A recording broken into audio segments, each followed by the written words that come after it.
Cigarette पीना और तंबाकू खाने की ये लत आपकी जिंदगी की कितनी बड़ी भूल बन सकती है, आइए जानते हैं। WHO के अनुसार टबैको अपने लगभग आधे से ज्यादा यूजर्स को मौत के घाट सुला देता है। हर साल लगभग 80 लाख से ज्यादा लोग टबैको की वजह से अपनी जान गंवा देते हैं, जिसमें से 70 लाख लोग वो लोग शामिल हैं जो टबैको को डायरेक्टली कंज्यूम कर रहे हैं, चाहे वो सिगरेट के थ्रू हो या खाने वाला तंबाकू हो, चाहे सिगार हो। और लगभग 13 लाख से ज्यादा लोग नॉन स्मोकर्स हैं जो डायरेक्टली तो टबैको प्रोडक्ट कंज्यूम नहीं कर रहे हैं, लेकिन उस धुएं के चपेट में आने की वजह से अपनी जान गंवा देते हैं। जब आप टबैको को बर्न करते हो, यानी जब सिगरेट पीते हो, तब लगभग 7000 तरीके के अलग अलग केमिकल्स, 250 जहरीली गैसेस आपके बॉडी में एंटर करती है और वो पूरे शरीर में फैल जाते हैं। टबैको आपके डीएनए को चेंज कर सकता है। डीएनए जो आपका जेनेटिक स्ट्रक्चर है उसको डैमेज कर सकता है। तो जब आपका डीएनए ही चेंज हो जाएगा किसी भी पार्ट में, लंग्स में भी हो सकता है, किडनी में भी हो सकता है, किसी भी पार्ट में हो सकता है, तो वहां पर अनहेल्दी सेल्स मल्टीप्लाई होने लग जाते हैं, जिससे आपको कैंसर हो सकता है। निकोटिन जो सबसे ज्यादा एडिक्शन के लिए रिस्पॉन्सिबल है, जिसमें लगभग 40 से ज्यादा ऐसे सब्सटेंसेस हैं जो कैंसरस हैं।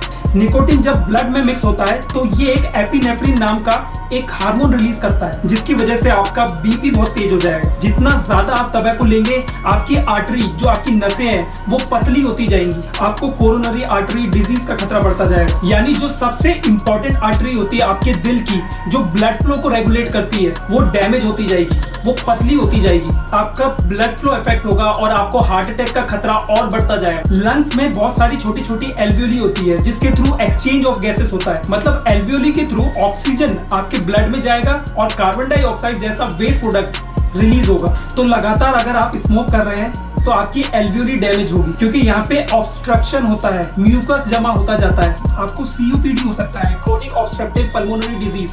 ये एक ऐसी बीमारी है जहाँ पे आपको सांस लेने में दिक्कत होगी, हर सांस के लिए आपको स्ट्रगल करना पड़ेगा। तो दोस्तों आपसे हाथ जोड़कर गुजारिश है, अगर आप किसी भी तरीके से टबैको यूज कर रहे हैं, कंजम्पशन कर रहे हैं, तो उसकी कंजम्पशन धीरे धीरे कम कर दीजिए और फिर पूरी तरीके से उससे छुटकारा पा लीजिए। क्योंकि दोस्तों अगर आपकी वजह से घर में दाल रोटी आ रही है, आपके कंधों पर बच्चों की जिम्मेदारी है, बड़े बुजुर्गों की जिम्मेदारी है, माता पिता की जिम्मेदारी है, तो आप ना सिर्फ अपनी जिंदगी बर्बाद कर रहे हो बल्कि उन लोगों की भी जिंदगी दांव पर लगा रहे हो। Share this video with your loved ones जो स्मोक कर रहे हैं और जिनकी जिंदगी आप बचाना चाहते हैं।